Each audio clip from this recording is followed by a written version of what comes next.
বাংলাদেশে কত ধরনের ভূত আছে জানেন? আমি বললাম, জানি না। মিসির আলী বললেন, ৩৮ ধরনের ভূত আছে। ব্রহ্মদৈত্য, পেতনি, শাকচুন্নি, গন্ধকাটা, মামদু, পানভূত, কুয়াভূত, কুনিভূত, বুনিভূত। কুনিভূতটা কীরকম? মিসির আলী বললেন, ঘরের কোনায় থাকে বলে এদের বলে কুনিভূত। আরেক ধরনের ভূত আছে, এরা কোনো শরীর ধারণ করতে পারে না, শুধুই শব্দ করে, নিশি রাতে মানুষের নাম ধরে ডাকে। আরেক ধরনের ভূত আছে, নাম ভুলাইয়া। এরা পথিককে পথ ভুলিয়ে নিয়ে যায়, শেষ সময় বিলের পানিতে ডুবিয়ে মারে। আমি বললাম, ভূত নিয়ে আপনার স্টকে কোনো গল্প আছে? মিসির আলীর ভাবভঙ্গি দেখে মনে হলো গল্প আছে। পত্রিকায় পড়লাম নেত্রকোনার সন্ধিকোনা অঞ্চলে হামাভূতের উপদ্রব হয়েছে। যারা এই ভূত দেখেছে তারা সবাই অসুস্থ হয়ে সদর হাসপাতালে আছে। অঞ্চলের লোকজন সন্ধ্যার পর ঘর থেকে কেউ বার হয় না। হামাভূতের বিশেষত্ব হচ্ছে সে মুহূর্তের মধ্যে অদৃশ্য হতে পারে, হামাগুড়ি দিয়ে গাছে ওঠে। যেসব বাড়িতে নবজাতক শিশু আছে সেই সব বাড়ির চারপাশে বেশি ঘোরাঘুরি করে। আমার তখন বয়স কম, আদি ভৌতিক বিষয়ে খুব আগ্রহ। হামাভূত দেখার জন্য ঢাকা থেকে রওনা হলাম। বাংলাদেশের গ্রামে অজানা জন্তুর আক্রমণের খবর প্রায় পাওয়া যায়, ভূতের আক্রমণের খবর তেমনভাবে আসে না। শান্তিকোনা গ্রামে সন্ধ্যার আগে আগে পৌঁছালাম। প্রত্যন্ত অঞ্চলের নির্ভেজাল গ্রাম। একটা স্কুল আছে, ক্লাস 2 পর্যন্ত পড়ানো হয়। স্কুলের 2জন শিক্ষক ছিলেন, বেতন না পেয়ে একজন চলে গেছেন। যিনি টিকে আছেন তার নাম প্রকাশ ভট্টাচার্য। আমি হামাভূত দেখতে এসেছি এই খবর রটে গেল। দলে দলে লোকজন আমাকে দেখতে এলো, যেন আমি ফিল্মের কোনো বড় তারকা। পথ ভুলে এখানে চলে এসেছি। প্রত্যন্ত গ্রামের প্রধান সমস্যা, একই ধরনের প্রশ্নের জবাব বারবার দিতে হয়। আপনার নাম, দেশের বাড়ি, সার্ভিস করেন, বেতন কত পান, শাদি করেছেন। নতুন যেই আসছে সেই এসব প্রশ্ন করছে। রাত কোথায় কাটাবো এই নিয়ে আলাপ আলোচনা নিচু গলায় চলতে লাগলো। সাধারণত গ্রামের গুরুত্বপূর্ণ মানুষের বাড়িতে বিদেশি মেহমান রাখা হয়। সম্ভবত এই গ্রামে তেমন গুরুত্বপূর্ণ কেউ নাই। আক্কাস আলী নামের একজনের কথা কয়েকবার শোনা গেল, তবে তাঁর বাড়িতে আজ অসুবিধা। শ্বশুর বাড়ির অনেক মেহমান হঠাৎ করে চলে এসেছে। সুরুজ মিয়ার নাম উচ্চারিত হলো, তার বাড়িতেও সমস্যা। তার ছোট মেয়ের প্রসব বেদনা উঠেছে। আমি বললাম, আমার রাতে থাকা নিয়ে চিন্তা করতে হবে না, আমি সঙ্গে করে স্লিপিং ব্যাগ নিয়ে এসেছি, গাছতলায় থাকবো। গাছতলায় থাকবেন? কি কন, গ্রামের ইজ্জত আছে না, আপনি বিদেশি মেহমান। আমি বললাম, ভাই, ভূত দেখতে এসেছি, রাতে যদি কোনো বাড়িতে ঘুমিয়েই থাকি ভূতটা দেখব কিভাবে? সারা রাত আমি জেগেই থাকবো, হাঁটাহাঁটি করব। গ্রামের এক মুরব্বী বললেন, সাথে কি 3-4 জন জোয়ান পোলাপান দিব? অলঙ্গা নিয়ে আপনার সাথে থাকব। অলঙ্গা জিনিসটা কি? বরনা, তাল গাছ দিয়া বানাই। আমি বললাম, এক গাদা লোক সঙ্গে নিয়ে ঘুরলে তো ভূত দেখা দিবে না, বর্ষা দিয়ে ভূত গাঁথা যাবে না, আমাকে একাই ঘুরতে হবে। আর আমার রাতের খাবার নিয়েও চিন্তা করবেন না, আমি রাতের খাবার পানি সঙ্গে করে নিয়ে এসেছি। মুরব্বী বললেন, এটা কেমন কথা, 4টা ডাল ভাত আমাদের সাথে খাবেন না? আমি বললাম, আবার যদি কোনোদিন আসি তখন খাবো। আমার কাছে মনে হলো মুরব্বী এবং মুরব্বীর সঙ্গে অন্যরাও হাঁপ ছেড়ে বাঁচল। প্রশান্ত ভট্টাচার্য বললেন, কোনো কারণে ভয় পেলে আমার বাড়িতে উঠবেন, ওই যে টিনের বাড়ি। আমি বলতে গেলে সারা রাত জাগনাই থাকি, রাতে ঘুম হয় না। ভূতের ভয়ে ঘুম হয় না? তা না, এমনিতেই ঘুম হয় না। ভগবানের নাম জপে রাত পার করি, অনেক আগে থেকেই করি। গ্রামের লোকজন হামাভূতকে যথেষ্টই ভয় পেয়েছে বোঝা যাচ্ছে। সন্ধ্যার পর যে যার বাড়িতে ঢুকে পড়ল। গল্প উপন্যাসে শ্মশানপুরীর উল্লেখ থাকে, শান্তিকোনা শ্মশানপুরী হয়ে গেল। আমি একা একা ঘুরছি, চমৎকার লাগছে। ভাদ্র মাস, এই সময়ে যতটা গরম হবার কথা ছিল তত গরম না, ঠান্ডা হাওয়া আসছে। মেঘমুক্ত আকাশে শুক্লাপক্ষের চাঁদ উঠেছে, মোটামুটি পরিষ্কারভাবেই চারপাশ দেখা যাচ্ছে। গ্রামের একটাই পুকুর, ভাঙা পাকা ঘাট, পুকুরের চারপাশ গাছপালায় ঢাকা। একদিকে কালী মন্দির আছে। এই অঞ্চলে গ্রামের পটভূমিতে সিনেমা বানালে পুকুরঘাট অবশ্যই ব্যবহার করা হতো। বিশাল অশ্বত্থ গাছ দেখলাম। অশ্বত্থ গাছের নিচে জমাট অন্ধকার। কিছুক্ষণ গাছের নিচে দাঁড়ালাম। গ্রাম দেশে ভাদ্র মাসে বেশ কিছু মানুষ সাপের কামড়ে মারা যায়। গরমে অতিষ্ঠ হয়ে গর্তের ভেতর থেকে সাপ বের হয়ে আসে। ভাদ্র আশ্বিন 2 মাস বেশিরভাগ প্রাণীর মিটিং সিজন, সাপেরও তাই। এই সময়ে সাপ মানুষকে আশপাশে দেখতে পছন্দ করে না। আমার পায়ে রাবারের গামবুট, সাপের ভয় এই কারণে পাচ্ছি না। জনমানবশূন্য গ্রাম দেখতে ভালো লাগছে। অশ্বত্থ গাছের ডালে প্রচুর হরিয়াল বাসা বেঁধেছে। তাদের ডানার ঝটপট শব্দ শুনতে শুনতেই আমি হামাভূত দেখলাম। দেখতে মানুষের মতো হামাগুড়ি দিয়ে আমার কাছে আসতে আসতে হঠাৎ অদৃশ্য হয়ে গেল। উত্তেজিত স্নায়ু ঠান্ডা করবার জন্য আমি সিগারেট ধরালাম।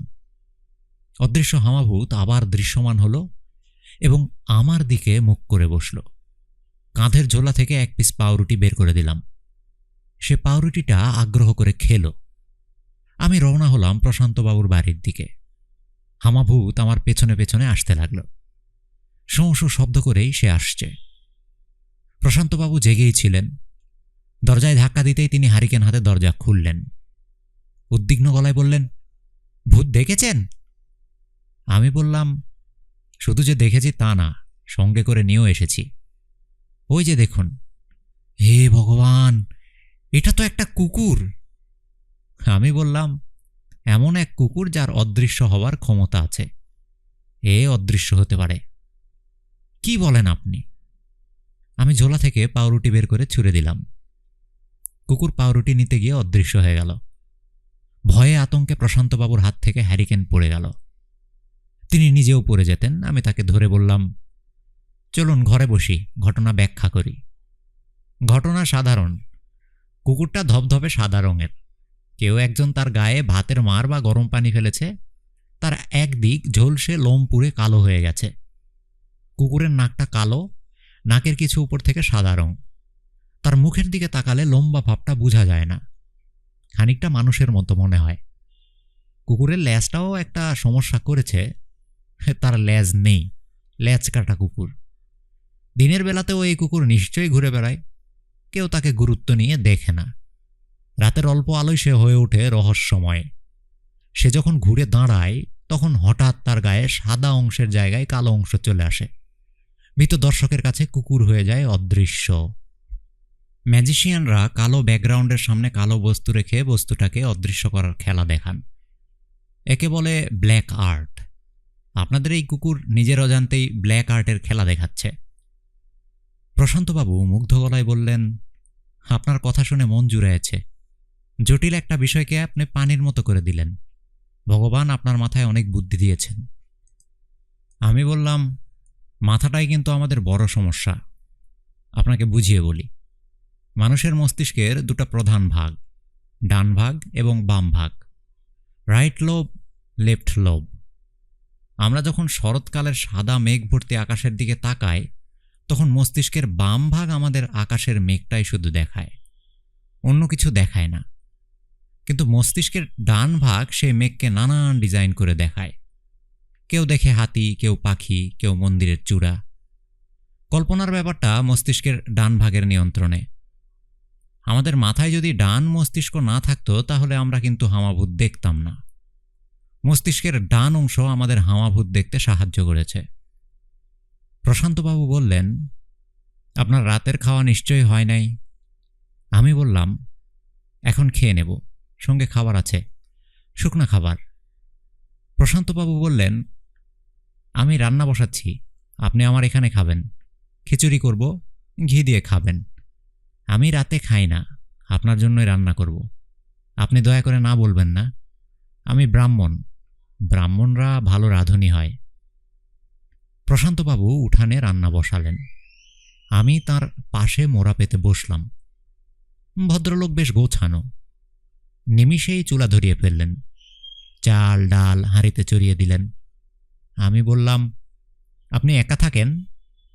প্রশান্তবাবু হ্যাঁ সূচক মাথা নাড়লেন।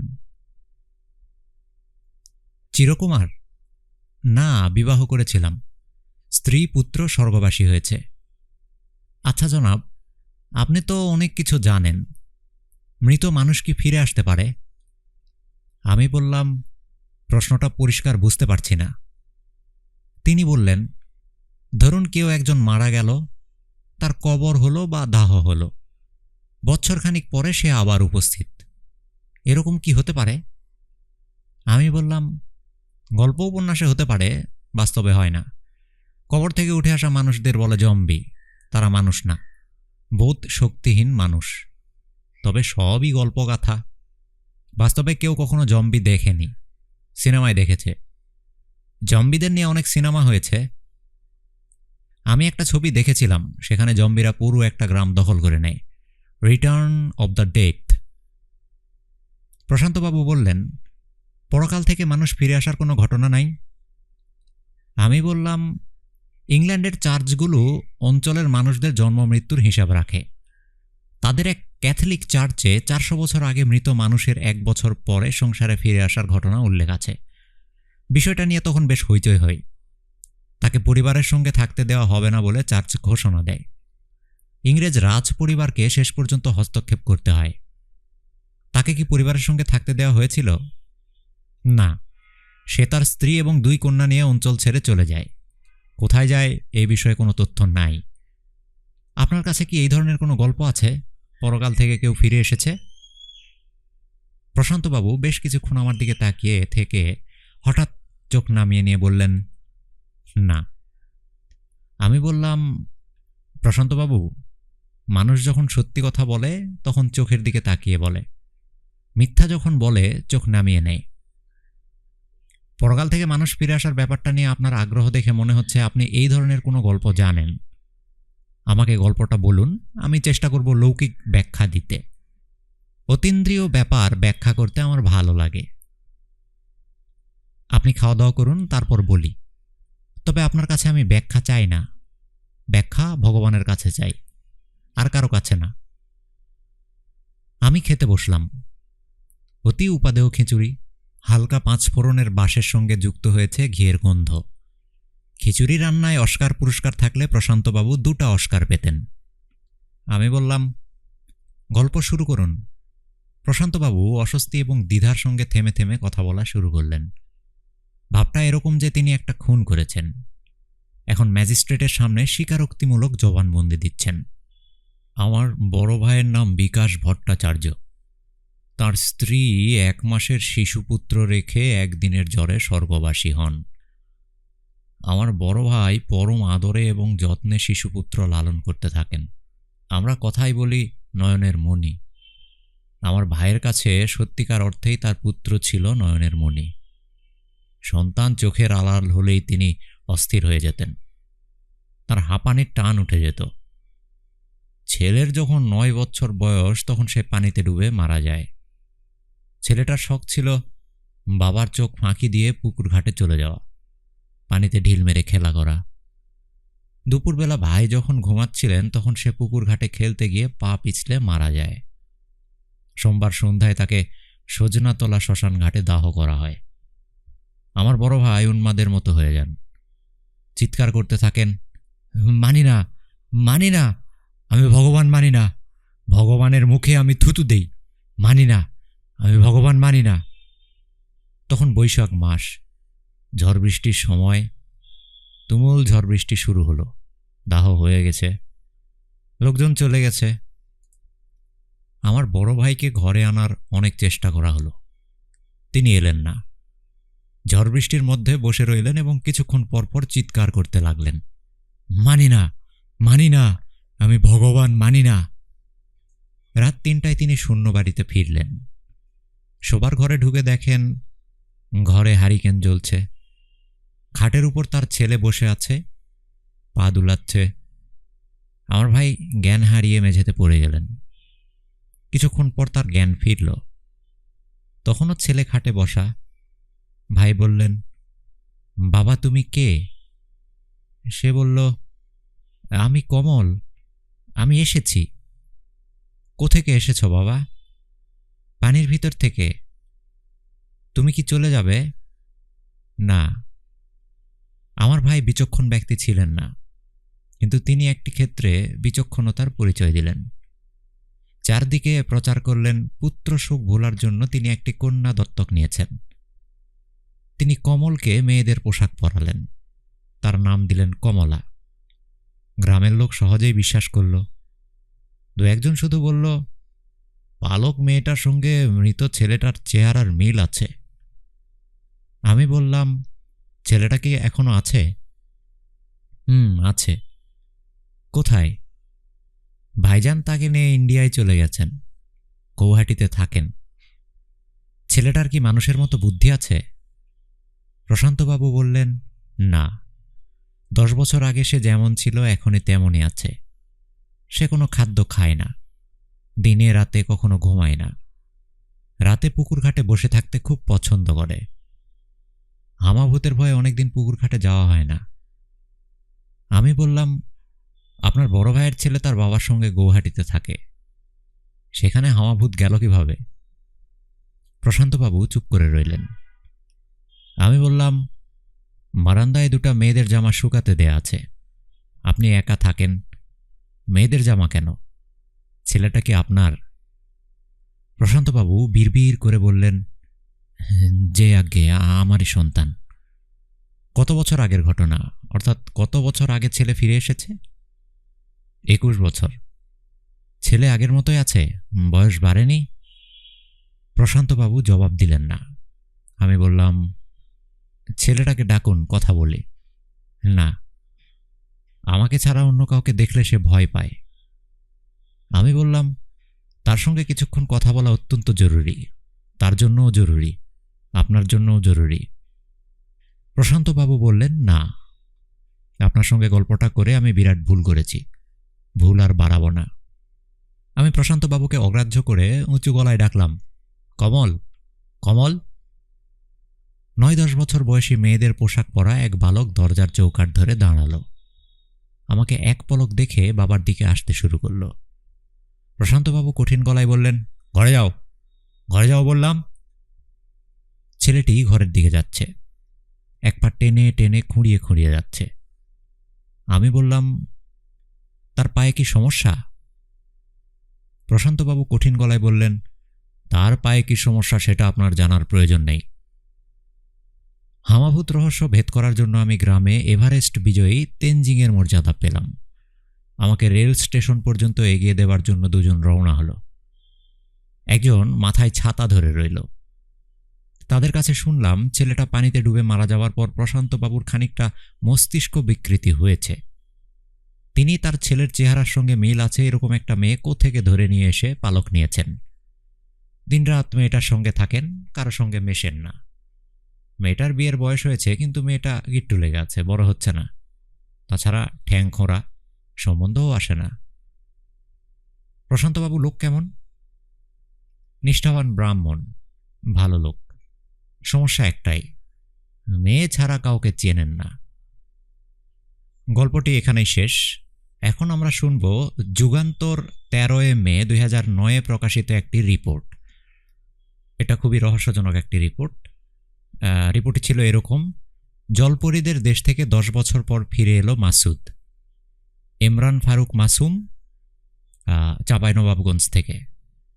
পানিতে ডুবে যাওয়ার 10 বছর পর অলৌকিকভাবে জলজান্ত মায়ের কোলে ফিরে এসেছে মাসুদ 14 নামের একটি শিশু। অবিশ্বাস্য মনে হলেও ঘটনাটি ঘটেছে চাঁপাইনবাবগঞ্জ সদর উপজেলার বালিয়াডাঙ্গা ইউনিয়নের রামজীবনপুর গ্রামের কাচারি বাড়িতে। এলাকা জুড়ে জোর গুজব, মাসুদ এতদিন ছিল জলপরীদের দেশে, সেখানে সে জীবনযাপন করেছে অলৌকিকভাবে। জলপরীরাই তাকে লালন পালন করেছে এতদিন। ছেলেটিকে নিয়ে নানাজনের মুখে নানা কথা ছড়িয়ে পড়েছে সমগ্র এলাকায়। জানা গেছে, সদর উপজেলার রামজীবনপুর গ্রামের কাচারি বাড়ির মৃত মাহতাবউদ্দিনের ছেলে মাসুদ 5 বছর বয়সে 1999 সালে তার ভাই বোনদের সঙ্গে মহানন্দার রামজীবনপুর ঘাটে গোসল করতে গিয়ে ডুবে যায়। অনেক খোঁজাখুঁজির পর মাসুদের কোনো সন্ধান না পেয়ে মা শেফালি বেগম বুকে পাথর বেঁধে দিন কাটান। অবশেষে 10 বছর পর গত 8ই মে শুক্রবার দুপুর 12:30টার দিকে অলৌকিকভাবে মহানন্দা নদীর কল্যাণপুর ঘাটের কাছে মাঝ নদীতে সে ভেসে ওঠে। কল্যাণপুর মহল্লার ইলিয়াস আহমেদের স্ত্রী রানী বেগম জানান, তিনি গত 8 মে শুক্রবার দুপুরে নদীর ঘাটে গোসল করতে যান। গোসল করার সময় মাঝ নদীতে ছেলেটিকে পানিতে হাবুডুবু খাচ্ছে দেখতে পেয়ে সেখানে কয়েকজনের সহায়তায় তাকে উদ্ধার করে বাড়ি নিয়ে আসেন। নদী থেকে তোলার সময়ে একটি 5 বছরের শিশুর মতোই সে আচরণ করছিল।